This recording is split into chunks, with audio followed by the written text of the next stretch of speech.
Y ahora vamos a hablar de algo muy importante. ¿Cuáles son esos consejos o cuáles son los pasos que debemos de seguir para tener un estudio exitoso? Y usted no tenga que sufrir, ni sus hijos, con respecto a este campo, que es tan importante, y así no sea en octubre, en noviembre, lágrimas porque perdimos el año. Buenas tardes, Michelle. Buenas tardes, Mauri. ¿Qué nos traes?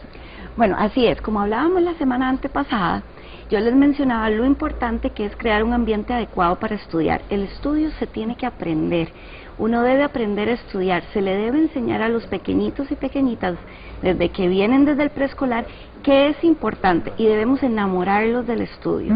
Muchas veces el estudio se ve como un castigo. Bueno, los domingos al final de la tarde, cuando después de haber ido a pasear y pasarla bien, estudiar, es el peor castigo.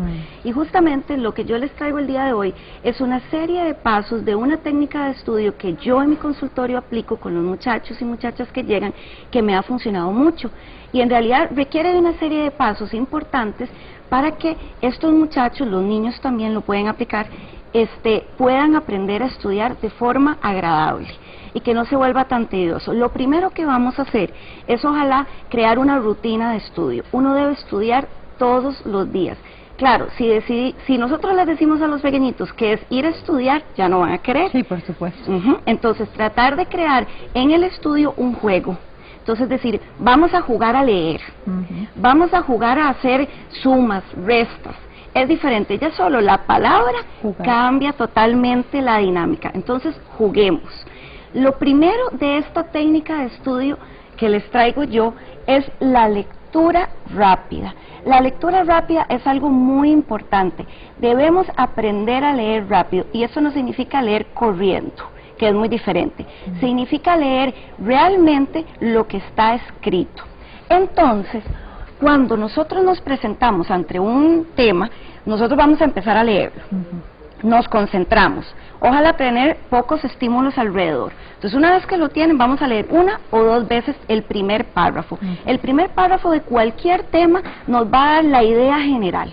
Una vez que tenemos esto, entonces vamos al segundo paso, que es la lectura comprensiva. En la lectura comprensiva vamos a tratar de identificar cuáles son las palabras que más nos llaman la atención. Hay gente que tiene diferentes técnicas. Hay una persona que yo conozco que lo que hace es que une palabras y saca la primera letra de cada palabra y hace una frase con esa palabra. Digamos son 5 palabras, coge la primera de cada una y ahí se va a acordar después en el examen qué era lo que necesitaba estudiar, ¿verdad? Qué era lo que necesitaba recordar. Entonces, si nosotros logramos hacer una lectura comprensiva, sacamos la idea principal y logramos identificarla, entonces ya podemos pasar al siguiente paso, que es el subrayado. Y realmente debe ir en conjunto con lo que es la lectura comprensiva. Ojalá utilizar 2 colores, no más de 2 colores. La gente a veces, sobre todo los chiquitos, utilizan todos los colores que existen y en realidad lo que son marcadores deben ser solo 2.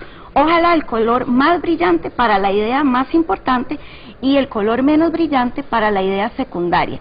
Una vez que nosotros tenemos ya subrayado, tenemos que ver qué tenemos que buscar. Tenemos que buscar títulos y subtítulos. Eso es lo primero, porque eso nos va a dar la idea de qué es lo que viene a continuación. Una vez que nosotros logramos subrayar los títulos y subtítulos, vamos a lo que son las letras en negrita, que muchos textos los traen, y cuando son números, entonces también lo que dice suma, resta, multiplicación, porque la persona debe ubicarse en un espacio.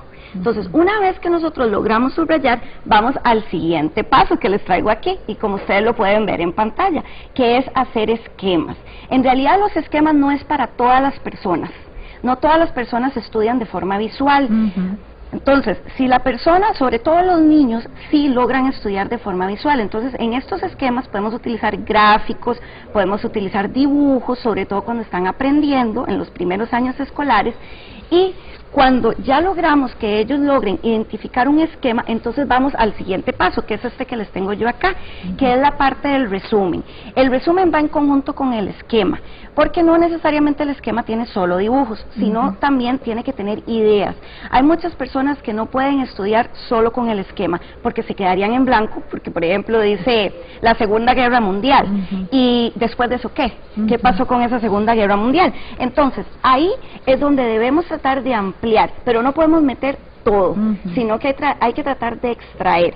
Esto se puede aprender desde que son muy pequeños, hacer resumen, y es cuando, por ejemplo, les leemos un cuento y les preguntamos qué estábamos hablando. Entonces uno les pregunta, ¿qué estaba haciendo el conejito? Entonces ya el niño dice, y ahí está haciendo un resumen verbal de lo que está escuchando. Está haciendo una lectura comprensiva. En realidad, cuando llegue a primer grado y ya tenga que escribir, va a lograr hacer una lectura comprensiva. El siguiente paso que les traigo yo es el que tenemos acá, que es la memorización. Y esta es la parte fundamental, pero no se puede memorizar sin entender. Y eso es muy, muy importante. Si nosotros pretendemos memorizar como si fuera un cassette, no lo vamos a lograr. Hay que realmente entender de qué se trata la materia. Tenemos que haber hecho una lectura rápida, una lectura comprensiva, como les decía, para que así, entonces a la hora de memorizar podamos tener una imagen visual de lo que se trata. Y por último, de estos pasos, de esta técnica, es la autoevaluación. En este caso, ahí es donde entramos nosotros los adultos. Yo recomiendo que durante los primeros 4 años escolares debe haber un apoyo del padre a la hora de la autoevaluación. ¿Por qué? Porque el niño necesita, ojalá, poder recibir ese refuerzo. Sí, muy bien, lo estás haciendo muy bien, exactamente, esa era la respuesta.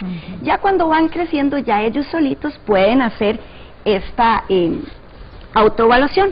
Y para resumen, para que ustedes puedan tener aquí en pantalla, como lo están viendo, los pasos de esta técnica que yo les traigo es, primero lectura rápida, después lectura comprensiva, después el subrayado, el esquema, que no todo el mundo lo utiliza, pero sí se puede utilizar la mayor parte del tiempo, resumen, memoria y autoevaluación. Y hay algo muy importante, no podemos pretender que todo el mundo haga exactamente lo mismo. Cada quien tiene que buscar cuál es su manera de estudiar. Ojalá desde pequeños nosotros podamos crear un ambiente en el que nosotros como adultos utilicemos nuestra imaginación para que esos niños, esas niñas se enamoren del estudio. Así que también, Chel, es muy importante, ¿verdad? Que ellos no lo vean como un castigo, y muchas veces hasta castigamos.